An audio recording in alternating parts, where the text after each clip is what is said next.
तो इसके बारे में हम लोग आज बात करेंगे और डबल इंसेशन सर्जरी के बारे में हम लोग आज जो है विस्तृत रूप से पूरा डिटेल में बात करेंगे। और अगली जो कॉल होगी अगले वेंसडे, उसमें हम की होल के बारे में बात करेंगे, क्योंकि की होल के बारे में ज्यादा बात करने को नहीं है, छोटा सा ही होता है।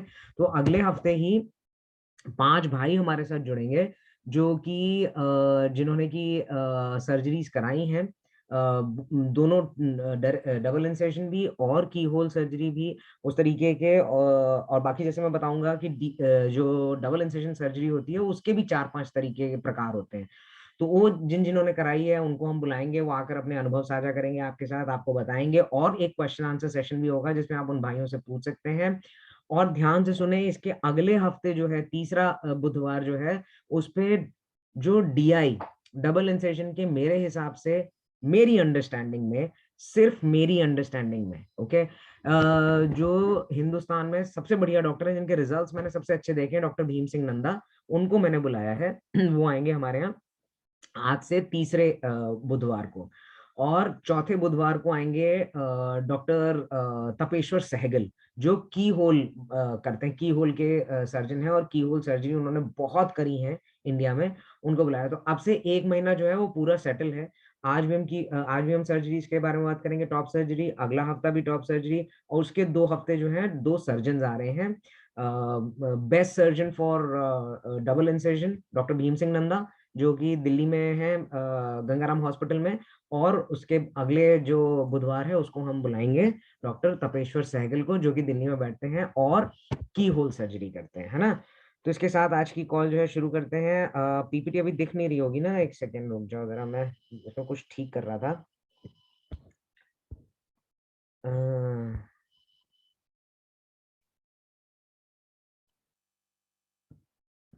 एक सेकेंड रुको।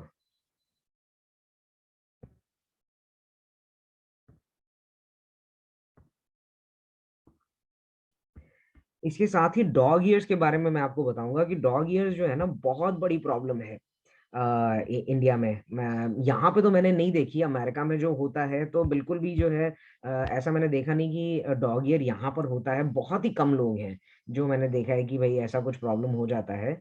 बट एक सेकेंड, मैं जरा स्क्रीन जो है ना शेयर करने की कोशिश कर रहा हूँ।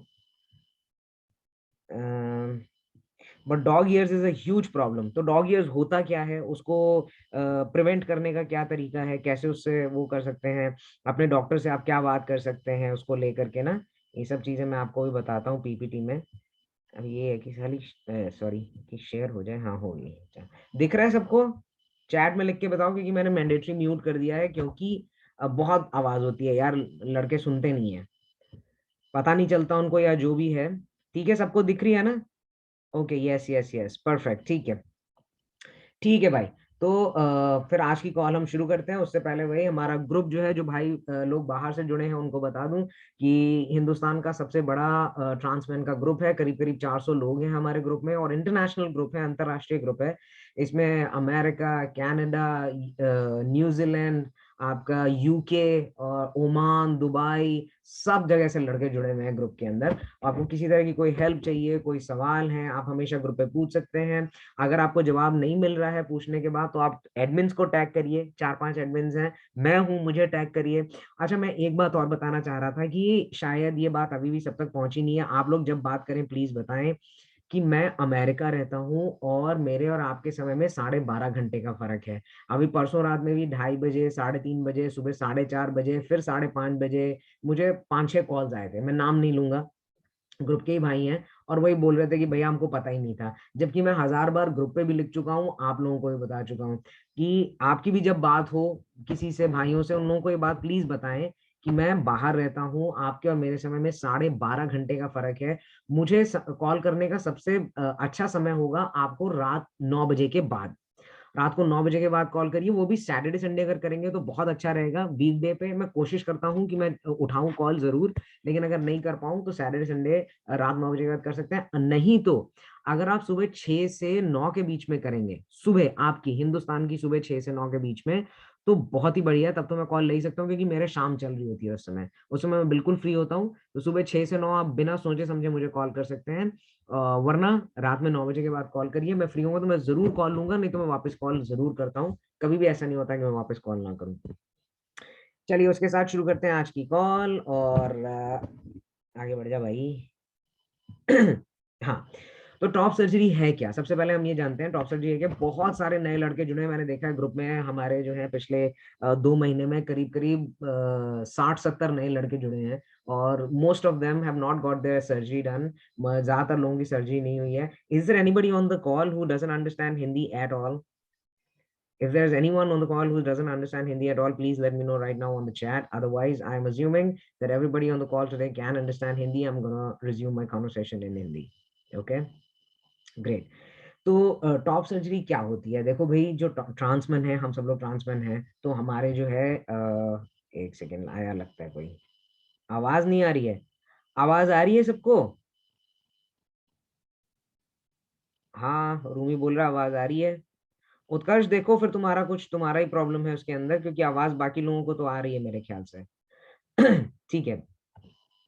तो ट्रांसमेन जो है वो लड़कियों के शरीर में पैदा होते हैं। हमारा जेंडर जो है वो जो है मेल होता है हमेशा, क्योंकि जेंडर जो होता है वो आपका दिमाग में होता है। सेक्स जो होता है that is between the legs. Biological body जो आपकी होती है। तो टॉप सर्जरी क्या होती है? क्योंकि ट्रांसमेन जो है वो महिला शरीर में पैदा होते हैं, तो ऑब्वियसली चेस्ट में जो जैसा लड़कियों का चेस्ट होता है वैसा ही चेस्ट होता है ट्रांसमेन का भी। और हम क्या करते हैं? Chest removal surgery. हालांकि ब्रेस्ट बोला जाता है, बट काफी भाइयों को जो है उससे डिस्पोरिया ट्रिगर हो जाता है। मुझे पिछली बार भी जब मैंने कॉल करी थी तो मुझे बोला गया था कि भाई प्लीज जो है ब्रेस्ट मत बोला करिए, चेस्ट बोला करिए, तो मैं चेस्ट बोल रहा हूँ। जो चेस्ट है वो जो होता है लड़कियों जैसा होता है ना। तो उसको फ्लैट करने के लिए जो पुरुष शरीर का जो होता है असाइन मेल एट बर्थ बोलते हैं, AMAB। तो जो पुरुषों के शरीर में पैदा होते हैं उनका चेस्ट जो होता है फ्लैट होता है ना। तो जो हम पूरा ये जो फैट होता है इसको हटा करके और सर्जरी करा करके जो उसको फ्लैट कराते हैं उसको बोलते हैं टॉप सर्जरी, और हिंदी में शीश सर्जरी। अब इसके प्रकार क्या क्या होते हैं? देखो, इसके प्रकार होते हैं बहुत सारे। होते एक्चुअली दो ही हैं, डबल इंसेशन और की होल। लेकिन डबल इंसेशन के अंदर भी 3-4 और प्रकार होते हैं। तो मोसेर मेथड, डबल इंसेशन, पेरियरोलर, ये थोड़ा सा टंग ट्विस्टर है बोलने में, थोड़ा वो होता है, तो मैं पेरियरोलर बोलते हैं। Keyhole, fish mouth, lollipop, buttonhole और इन्वर्टेड टी एंकर। तो ये सब जो है ना मैं आपको अभी आगे जो है इसमें दिखाऊंगा। मैंने सबके पिक्चर्स लगा रखे हैं तो आपको समझ में आ जाएगा देख करके कि क्या क्या होता है। अच्छा, तो which is the best for you? आपके लिए सबसे अच्छी सर्जरी कौन सी है? कैसे आप डिसाइड करोगे भाई? सबसे बड़ी बात है कि डॉक्टर बताएगा। आप नहीं डिसाइड कर सकते कि आपके लिए क्या सर्जरी है क्या नहीं है, बट डॉक्टर बताएगा। और ये बात जो भी भाई मेरे से बात करते हैं ना पिछले 1 साल में, मतलब पता कितने लोगों से बात करी याद नहीं, तो मैं 1 महीने में बताता हूँ। कम से कम 3 लड़के हैं, भाई हैं, जिनकी मुझे याद है, जिनसे मेरी बात हुई है। और वो मुझसे बात करने के लिए बोले थे कि भैया हमको सर्जरी करानी है, कैसी कराएं, कौन सी कराएं। तो मैंने उनको हमेशा एक बात बोली है जो मैं आपको भी बोलूंगा, हमेशा ध्यान रखना कि डॉक्टर जो बोल रहा है उसके अगेंस्ट मत जाओ। Do not go against the doctor's advice. That is my advice to you. Suppose doctor says कि भैया आपका जो है की होल नहीं हो सकता, आप डबल इंसेशन ही कराइए। नहीं भैया मेरे को तो की होल ही कराना है, मुझे तो है ना वो नहीं चाहिए, मुझे स्कार्स नहीं चाहिए, मुझे निशान नहीं चाहिए। मैंने ऐसी ऐसी सर्जरीज देखी है ना जो बिगड़ गई हैं बिल्कुल। मैं वो फोटोज याद करते अभी भी मेरा मेरा ना दिमाग दहल जाता है वो फोटोज याद करके। इतनी खराब सर्जरीज हुई हैं कि वो कभी अपनी शर्ट ही नहीं उतार सकते हैं। तो यही मैं बार बार आपको बोल रहा हूँ कि होल कैसे होगा वो भी मैं आपको बताता हूँ। अगर आपका बहुत बड़ा साइज है ना तब भी आप की होल करा सकते हो। कैसे कराओगे वो भी बताता हूँ। लेकिन जिस समय कराने जा रहे हो और डॉक्टर आपको ये बोल रहा है कि भैया नहीं आप मत कराइए, की होल मत कराइए, आप डबल इंसेशन कराइए, प्लीज डॉक्टर की बात सुनो और वो करा लो। जो डॉक्टर बोल रहा है उसको सबसे ज्यादा पता है, ठीक है।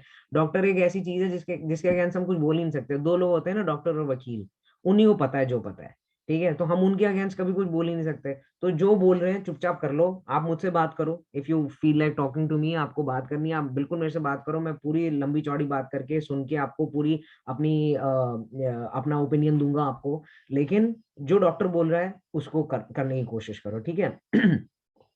ठीक है।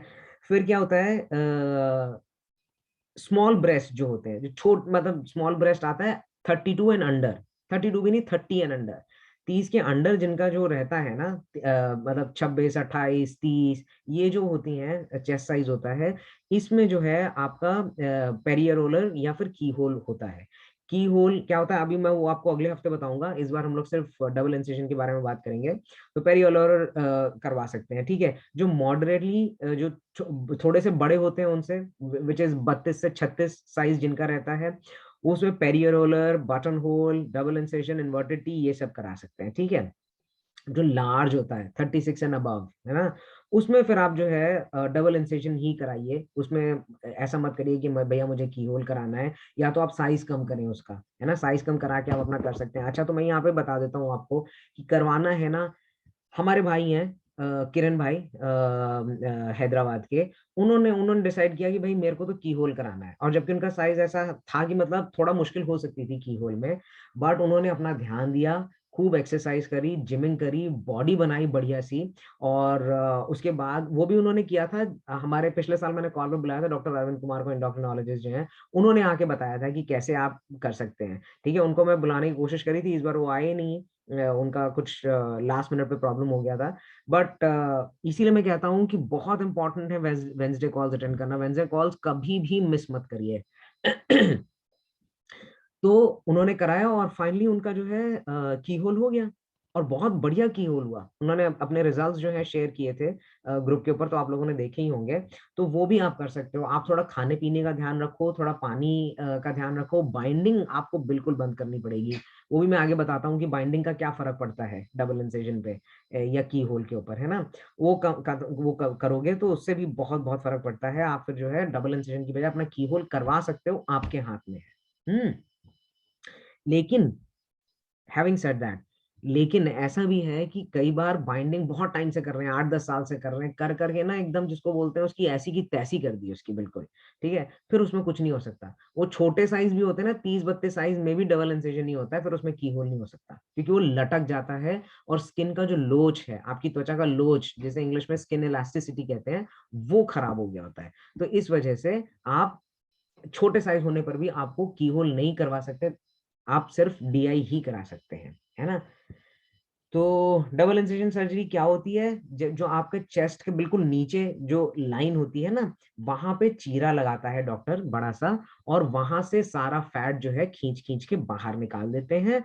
और आपके जो निपल्स हैं, जिनको अंग्रेजी में एरोला बोलते हैं, उसको काट के बाहर निकाल देते हैं, और उसको फिर रीसाइज करते हैं, छोटा करते हैं। क्योंकि जैसा कि बताया कि जो महिला शरीर होता है उसमें जो निपल्स होते हैं वो थोड़े बड़े होते हैं पुरुष शरीर के मुकाबले, है ना।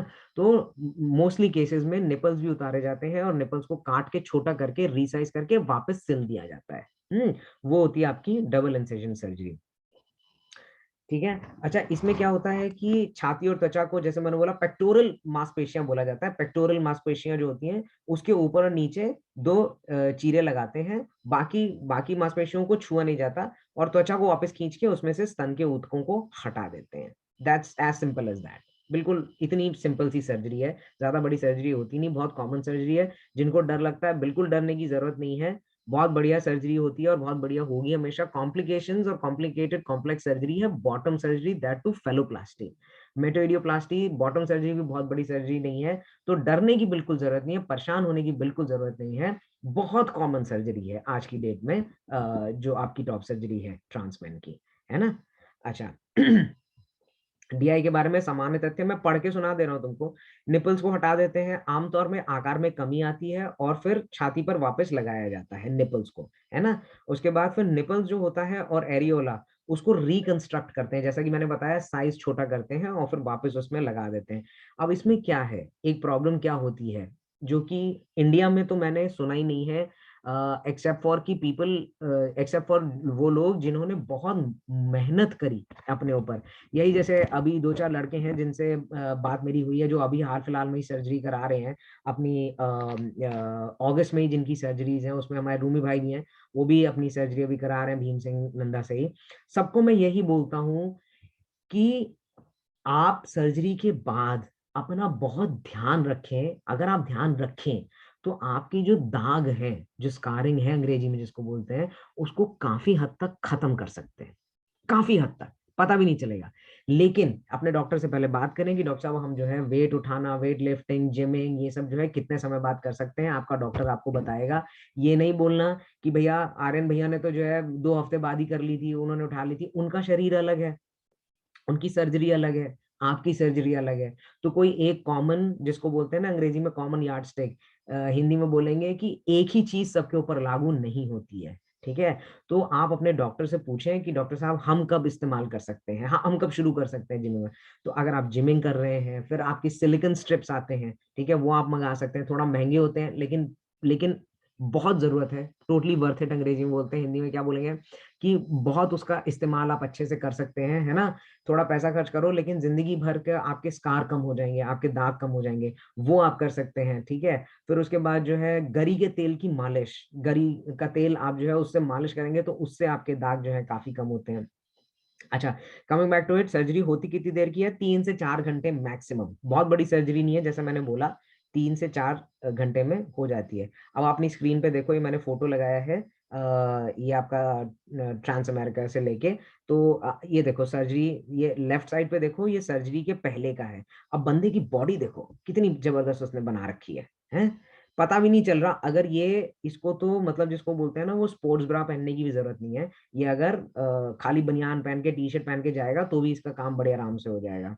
और ये सर्जरी हुई है, राइट साइड पे देखो, राइट साइड में जो सर्जरी है, ये निशान देखो, हल्के हल्के, कितने हल्के निशान है ना, पिक्टोरल मसल्स पे। तो वही है कि पता भी नहीं चलता अगर तुम अच्छे से करोगे, अच्छे से ध्यान रखोगे, है ना। तो वही 2-4 चीजें हैं जो बार बार मैं बताता हूँ। अच्छा, अब ये देखो, ये बहुत बड़ा साइज है, पहले वाला छोटा साइज था, ये कम साइज है, और ये बहुत बड़ा साइज है। और इसकी जो है देखो, जो स्कारिंग है वो भी काफी सिग्निफिकेंट है, जो दाग आए हैं वो काफी मोटे आए हैं, है ना। ये देखो। अच्छा, फिर तीसरा, ये देखो, ये हमारे एक भाई ही हैं, उनका ही फोटो है, उनसे पूछ के ही डाला है मैंने। तो ये हमारे ग्रुप के ही हैं, उनका है ये रिजल्ट जो है। हाँ, तो ये भी डबल इंसेशन के बाद का है। और इनके निपल्स अगर आप देखो, ये देखो निपल्स जो हैं, ये रिकंस्ट्रक्टेड है ना, निकाल के, काट के, रिकंस्ट्रक्ट करके, उसको छोटा करके साइज में, और फिर वापस ये लगाए गए हैं। अच्छा, ये जो है इसके बारे में बताऊंगा कि कई बार निपल जो है, जो रिकंस्ट्रक्शन होती है, वो गिर जाते हैं, और ऐसा काफी होता है, काफी भाइयों के साथ हुआ है। तो आप उसको कैसे ध्यान रख सकते हैं, उसका कैसे कर सकते हैं, वो मैं बताऊंगा। लेकिन ये ऐसा लगता है, देखो ऊपर से ना, जब निपल गिर जाता है तो ऊपर वाली पिक्चर जो है वो है निपल गिरी हुई, और नीचे वाली है जो रिकंस्ट्रक्ट हुआ है। तो इसमें ये जो नीचे वाली पिक्चर है ना, इसमें इन्होंने टैटू करवा रखा है ये। तो आप टैटू करवा लीजिए, टैटू करवा लेंगे तो भी किसी को पता नहीं चलेगा। बट ये है कि उसके अंदर सेंसेशन नहीं रहती है किसी तरह की, आपको कोई जिसको बोलते हैं कि उसको छूने पे कुछ अनुभव नहीं होता आपको। लेकिन एक ये बहुत अच्छा तरीका है कि अगर निपल्स गिर गए हैं तो आप उस पर टैटू करवा सकते हैं। अच्छा, तो जो डीआई सर्जरी होती है उसके जोखिम क्या क्या होते हैं? देखो, पहले तो क्योंकि मेरा ये मानना है, मेरा ये उसूल है, मैं हमेशा आपको जो है ना, जो जोखिम होते हैं उसके बारे में जरूर बताता हूँ, हर कॉल में, हर किसी चीज से। जैसे हमने टेस्टोस्टेरोन पे पिछले हफ्ते कॉल करी थी, तो मैंने आपको बताया था कि उससे क्या क्या खतरे हैं, क्या है। इन खतरों का ये मतलब बिल्कुल भी नहीं है कि ये आपके साथ होगा। इसका मतलब ये है कि ऐसा अनुभव किया गया है कि ऐसा होता है लोगों के साथ, कुछ लोगों के साथ हो सकता है, और कुछ चांसेस हैं कि हो सकता है आपके साथ ऐसा हो, लेकिन बिल्कुल भी जरूरी नहीं है कि होगा। ठीक है, ये सिर्फ FYI है, जिसको अंग्रेजी में FYI कहते हैं, फॉर योर इंफॉर्मेशन, आपकी जानकारी के लिए आपको बता रहा हूं, ताकि आपको सब कुछ पता हो, आप जब किसी से बात करें तो आप ढंग से उसको बता सके, है ना। तो इसके क्या होते हैं जोखिम क्या क्या होते हैं इसके? किसी भी और सर्जरी की तरह क्या होता है, ब्लीडिंग बहुत ज्यादा, अगर ठीक से वो स्टिचेस नहीं हुए या कट लंबा पड़ गया, कट गहरा पड़ गया, तो ब्लीडिंग हो जाती है। इन्फेक्शन जो होता है, या फिर एक बहुत बड़ी कॉमन थिंग जो अमेरिका में होती है, वो भी इसलिए क्योंकि यहाँ के वाइट लोग जो है ना, उनका जो पूरा संरचना होती है शरीर की, वो हमसे बहुत फर्क होती है। हम हैं ब्राउन लोग, हम लोग बहुत ज्यादा स्टडी हैं। स्टडी मतलब बहुत ज्यादा, हमारे शरीर जो है ना बहुत ज्यादा क्या बोलूं हिंदी में, बहुत ज्यादा मजबूत होता है इनके मुकाबले, वाइट लोगों के मुकाबले। वाइट लोगों का जो संरचना होती है ना, बहुत ही कमजोर संरचना होती है, तो उनको एनेस्थीसिया से बहुत एडवर्स इफेक्ट होते हैं। लेकिन एटलीस्ट एक भाई को जानता हूँ जिनको एनेस्थीसिया का एडवर्स हुआ था, उनकी आवाज खराब हो गई थी। ठीक है, तो ये सब चीजें हैं, ये कॉमन है। किसी कोई छोटा सा ना, मैं क्या बताऊं, वो जो ये क्या बोलते हैं इसको, हर्निया का छोटा सा, या अपेंडिक्स का जो छोटा सा सर्जरी होता है ना, उसमें भी ये खतरे होते हैं। ठीक है, आवाज आ रही है ना सबको? आवाज आ रही है सबको?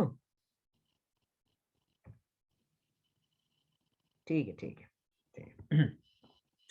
तो वही होता है। ठीक है, ये जो है, ये नॉर्मल किसी भी सर्जरी के साथ जो होते हैं, रक्तस्राव, संक्रमण, या फिर जो ये होती है आपकी एनेस्थीसिया, उसको प्रतिकूल प्रतिक्रिया, ये जो होता है, ये सब जो है तो कॉमन होते हैं, ये इसमें भी होते हैं। जो विशेष विशिष्ट खतरे हैं डीआई के, वो ये हैं, जो आपको भी थोड़ा ध्यान रखना पड़ेगा, कि पुअर वुंड हीलिंग, घाव जो है वो अच्छे से भरता नहीं है।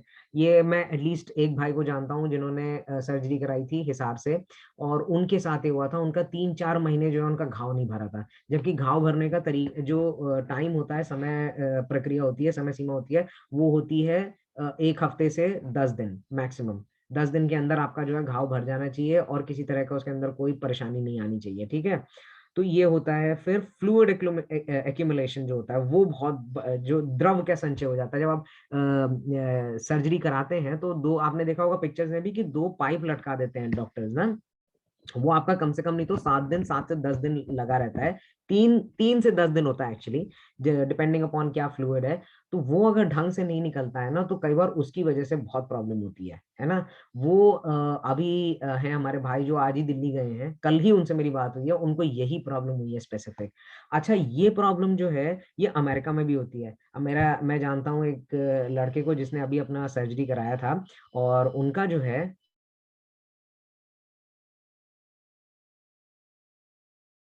उनको भी यही दिक्कत हुई थी।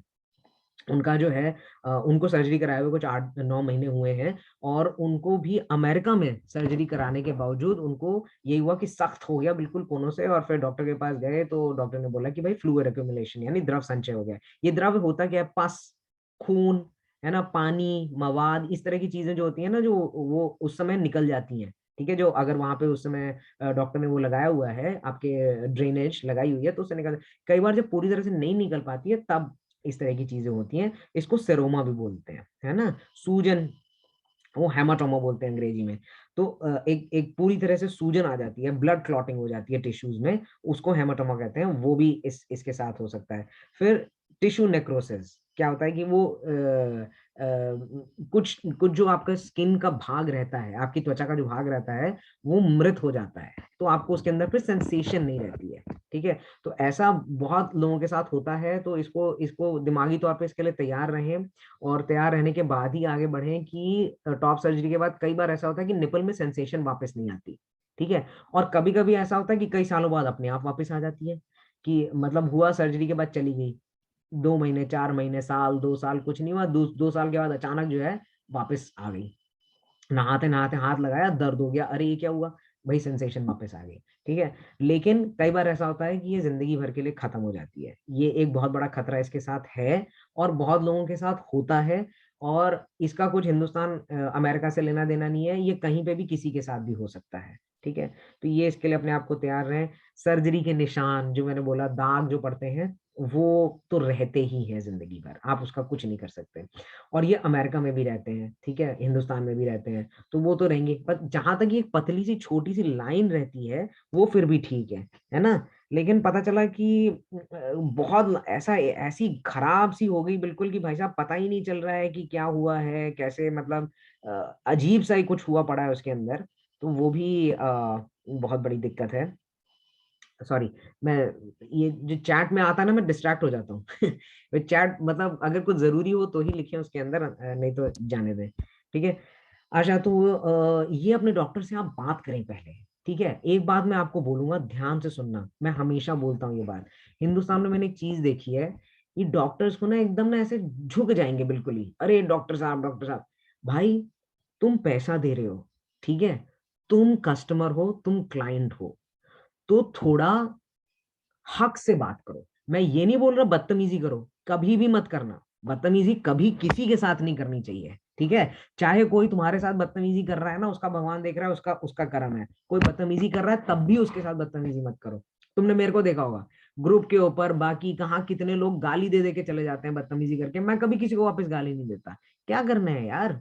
तो बदतमीजी तो कभी किसी के साथ करना ही मत। लेकिन मैं क्या कह रहा हूँ, हक से बात करो, उनको समझाओ, बोलो कि डॉक्टर साहब मैं चाहता हूं, ऐसे करके बात करो, मैं चाहता हूं कि मिनिमम दाग रहे, ज्यादा दाग नहीं आए। ठीक है। मैं चाहता हूं ड्रेनेज पाइप जो है चाहे जितने दिन तक लग जाए, लेकिन ड्रेनेज का प्रॉब्लम बाद में ना आए। ऐसे करके बात करो, हक से बात करो। तुम पैसा दे रहे हो, तुम उसका घर चला रहे हो। ठीक है। वो एक अलग बात है कि हाँ, वो जो जानता है वो वही जानता है। ठीक है, वो भी बहुत बड़ी बात है। इसीलिए मैं बोलता हूँ डॉक्टर जो है वो भगवान होते हैं, बिल्कुल सही बात है। लेकिन आपका भी हक है कुछ एज अ पेशेंट। तो बिल्कुल बिच मत जाओ और ये मत करो कि डॉक्टर ने बोला नहीं ऐसा नहीं हो सकता, ऐसा नहीं हो सकता, तो हाँ जी अच्छा ठीक है जी, ठीक है जी, नहीं। हक से बात किया करो हमेशा। ठीक है। बदतमीजी नहीं करना, मैं फिर से बोल रहा हूँ, बदतमीजी में और हक से बात करने में बहुत फर्क है। और इसीलिए मैं तुमसे बोलता हूँ, जो लेटर मैं तुमको देता हूँ ना, जब उनको बताओगे जाकर के कि हमारा जो ग्रुप का फाउंडर है वो अमेरिका में रहता है, ठीक है, और वकील वकील है पेशे से, ठीक है, और हमारा ग्रुप जो है अंतरराष्ट्रीय ग्रुप है, 400 लोग जुड़े हुए हैं, तो वो तुमको हल्के में नहीं लेता, फिर उसको समझ में आता है। नहीं तो ऐसे ही वह लोग होते हैं, अरे क्या है, आगे पीछे कोई होता नहीं है, ट्रांसमैन के परिवार वाले साथ नहीं देते, गर्लफ्रेंड वर्लफ्रेंड कुछ होती नहीं है, कुछ भी कर दो, इनका कौन है ना। उस समय वो जो सर्टिफिकेट है आपका, वो आपको बहुत बहुत आपकी मदद करता है। तो वो आप जरूर लें। ठीक है। अच्छा, फिर क्या होता है कि जो कई बार क्या होता है, ऊपर नीचे हो जाता है सर्जरी में, जो सिलाई ठीक से नहीं हुई, थोड़ा ऊपर नीचे हो गया, तो ये सब चीजें जो है इसके बारे में डॉक्टर से आप बात जरूर कर लें पहले से पहले। ये सामने आपके स्क्रीन है, और ये जो है आप चाहें तो इसका स्क्रीनशॉट ले सकते हैं, ताकि आप इसको रेफरेंस ले सकें। प्लस ये जो है कॉल जो है मैं चढ़ा दूंगा फेसबुक पे भी, मैंने पिछली बार की नहीं चढ़ाई हुई है, सॉरी, बट मैं भूल जाता हूँ, इसीलिए मैं कहता हूँ कि यार कॉल जरूर अटेंड करो। ये तो जब मेरे को समय मिलेगा तभी मैं चढ़ाऊंगा। तो ये आप डॉक्टर से जरूर बात करें इन सब चीजों के बारे में। ठीक है। अच्छा, फिर क्या होता है कि जो मस्टेक्टमी होती है ना, डबल इंसेशन जो होता है, उसको डीआई हम लोग बोलते हैं, ताकि जो सामान्य आदमी वो बोल सके मेडिकल टर्म्स में, है ना, मेडिकल टर्म्स में इसका फुल फॉर्म, इसका नाम होता है डबल मस्टेक्टमी है। तो जो वो होती है डबल मस्टेक्टमी, जो होती है वो होती है कंप्लीट ब्रेस्ट रिमूवल, पूरा का पूरा होता है। वो ज्यादातर जो ए फैब होती हैं, असाइन फीमेल एट बर्थ, जो जिनको बायोलॉजिकल वुमेन कहते हैं, सिस वुमेन, उनके केस में तभी होता है जब उनको ब्रेस्ट कैंसर होता है, तब उनका जो है पूरा का पूरा ब्रेस्ट हटाया जाता है ना। तो अब ये मैं जो मेडिकल जर्नल्स पढ़ता हूँ, देखो मैं जो भी पीपीटी तैयार करता हूँ, ये मैं ऐसे ही इसके अंदर कुछ भी नहीं लिखता। मैं पहले मेडिकल जर्नल्स पढ़ता हूँ, फिर मैं डॉक्टर से बात करता हूँ, लोगों से बात करता हूँ, उसके बाद मैं ये पीपीटी तैयार करता हूँ, है ना। तो जो मेरी बात हुई है और जो मैंने पढ़ा है उसमें ये है कि टॉप सर्जरी होने के बाद ऐसा जरूरी नहीं है कि आपको ब्रेस्ट कैंसर नहीं हो सकता, क्योंकि डबल मेस्टेक्टमी में भी वो पूरे पूरे के पूरे जो है आपके ऊतक नहीं हटाते हैं, सारे आपके जो सेल्स हैं वो नहीं हटाते हैं, तो कुछ रह जाते हैं। तो जो मेमोग्राफी होती है वो आपको साल 2 साल में 3 साल में, जैसे भी, जैसे जो सिस वुमेन कराती हैं उस तरह से कराते रहना चाहिए, साल 2 साल में 3 साल में आपको एक बार डॉक्टर को दिखा करके वो करा लेनी चाहिए। हाँ। तो ये जो है जरूरी नहीं है कि डबल मेस्टेक्टमी हो गई है तो ब्रेस्ट कैंसर नहीं होगा, अब ऐसा जरूरी नहीं है। स्पेशली अगर फैमिली हिस्ट्री है, अगर आपकी फैमिली में किसी महिला को ब्रेस्ट कैंसर हो चुका है, या फिर फैमिली में वैसे ही कैंसर की हिस्ट्री है, तो वैसे भी एक एक उम्र के बाद जो है आपको हर साल तो नहीं, बट डॉक्टर ही बताएगा, मेरे ख्याल से 2 साल या 3 साल में एक बार जो है आपको कैंसर चेकअप जरूर करा लेना चाहिए। ठीक है। फिर हम आते हैं निपल्स के ऊपर। अच्छा, अब निपल्स का जो है ना, ग्राफ्टिंग होती है, जैसे मैंने बताया, उनको निकालते हैं और फिर उसके बाद काट करके छोटा करके वो करते हैं। की होल सर्जरी में जो है ना वो नहीं होता। की होल सर्जरी में जब आप करते हैं, जैसे अगले हफ्ते की होल सर्जरी पे होगा तो मैं आपको ध्यान सब कुछ समझाऊंगा कि की होल में क्या होता है। बट की होल में उसकी जरूरत नहीं पड़ती। की होल में क्योंकि निपल के ऊपर एक छोटा सा कट लगा करके वहीं से सारा जो है ऊतक निकाल देते हैं डॉक्टर, तो वहां जरूरत नहीं पड़ती है। लेकिन डबल इंसेशन में जो है आपका वो निपल उतारा जाता है, उसको रीसाइज किया जाता है और रीसाइज करने के बाद जो है उसको लगाया जाता है वापस। तो उसमें जैसा मैंने बोला कि ऐसा होता है कि परमानेंटली नम हो जाता है, वो स्थायी रूप से सुन्न हो जाए और उसके अंदर कभी भी कोई स्तंभन, जो कि क्या बोलते हैं स्तंभन को अंग्रेजी में क्या बोलते हैं, किसी तरह की कोई सेंसेशन नहीं रहती है, छूने पे ना कुछ समझ नहीं आता कि वहां पे कुछ है। ठीक है। लेकिन जैसा मैंने बोला कि बहुत से मामलों में ऐसा होता है 3 से 6 महीने में वापस आ जाती है। लेकिन ये बहुत ही व्यक्तिवादी परिणाम है, ऐसा नहीं है। जैसा मैं बोलता हूँ, जब मैंने ग्रुप शुरू किया था ना पिछले साल, मेरा आधा समय तो इसी में जाता था। लड़के वो, भैया हमें 6 महीने हो गए हमारी आवाज नहीं बदली टेस्टोस्टेरोन पे, भैया 6 महीने हो गए पीरियड्स बंद नहीं हुए, भैया 8 महीने हो गए हमारी दाढ़ी मूछ नहीं आई। मैं यही समझा समझा के परेशान हो जाता था। एटलीस्ट मैं अब ये बहुत खुश हूं कि लोग इस बारे में बात नहीं करते हैं। भैया हर शरीर का अलग अलग हिसाब होता है। जो किसी के साथ है वो हर किसी के साथ नहीं होता। अब मेरी आवाज है, मेरी आवाज जो है भारी हो गई 4 महीने टेस्टोस्टेरोन पे, अच्छी खासी भारी हो गई। 2-2 साल में जो है लड़कों की ऐसी आवाज नहीं होती जैसी मेरी हो गई है। लेकिन मेरी दाढ़ी मूछ नहीं है। तो कई लड़के हैं, मैं देख रहा हूँ, अभी हमारा दक्षी है जो हमारा एडमिन है, उसकी 6 महीने में क्या दाढ़ी आई है यार। मतलब तुम देखो तो खुश हो जाओ, इतनी दाढ़ी इतनी मूछ जबरदस्त। मेरी वो नहीं आई है। अब मैं वो रोने लग जाऊंगा, मेरे को भी 6 महीने हो गए हैं, मेरे तो आई नहीं अभी तक, मेरे 7 महीने पूरे हो गए। नहीं होता यार ऐसे। हर किसी का व्यक्तिवादी परिणाम होता है, तो ये हमेशा ध्यान रखना। अरे उन भाई की तो ऐसे हो गया था, मेरा ऐसे नहीं। नहीं, कभी भी कंपेयर मत करो। कभी भी एक दूसरे से ना वो मत करो, कंपेयर मत करो। तो ये जो रिजल्ट है बहुत व्यक्तिवादी हैं। सुन्न जो होता है, कई तो ऐसे होते हैं जिनको सुन्न होता ही नहीं है, लगाने के बाद पता चला वापस आ गई सेंसेशन। कई की 3 से 6 महीने में आती, कई की मैं जानता हूँ 2 साल बाद वापस आई है, लेकिन आ जाती है। ठीक है। और ऐसा भी होता है कि नहीं भी आए। तो अपने आप को, मन को तैयार रख के ही करना जो भी है। ठीक है। अगला है ड्रेन्स, जो नलियां जो लगाते हैं डॉक्टर आपको, है ना, बहुत इंपॉर्टेंट है। जो ड्रेन्स हैं, आप डॉक्टर से बात करें ध्यान से, सर्जरी से पहले उनसे बात करें, उनको ये बात बोलें कि भाई डॉक्टर साहब, चाहे 3 दिन की बजाय 5 दिन 7 दिन ड्रेन लग जाएं, लेकिन जो है वापस इसका एक्यूमुलेशन ना हो, ऐसा मैं चाहता हूँ। तो बहुत जरूरी है। ठीक है। और 1 हफ्ते तक तो लगता ही है यूजली। लेकिन फिर उसके बाद जो है, अगर आपको लगे कि जरूरी है और आपको लग रहा है कि लगवाना चाहिए, वैसे तो डॉक्टर आपको बता ही देगा, तो लगवा लीजिए उसको। क्योंकि मैं एटलीस्ट यहाँ अमेरिका में भी और अभी इंडिया में, जैसे मैंने बोला कि भाई आज ही दिल्ली गए हैं, हाँ, तो ये होता है। वो अगर पानी अंदर जम जाए ना, सख्त हो जाता है वो, और फिर आपको बहुत तकलीफ होती है। आप कोई वजन नहीं उठा सकते, आप किसी तरह। एक सेकंड। तो आप किसी तरह का कोई वजन नहीं उठा सकते, किसी तरह का आप कोई एक्सरसाइज नहीं कर सकते, जिमिंग नहीं कर सकते। इन सब चीजों का बहुत फर्क पड़ जाता है ना। तो जरा डॉक्टर से बात कर लें इस बारे में, आप ट्रेन्स के बारे में, बहुत इंपॉर्टेंट चीज है। डॉग ईयर्स बहुत इंपॉर्टेंट है, कान खोल के ध्यान से सुनो। बहुत बहुत बड़ी चीज है, क्योंकि ये चीज जो है मैंने इंडिया में बहुत देखी है।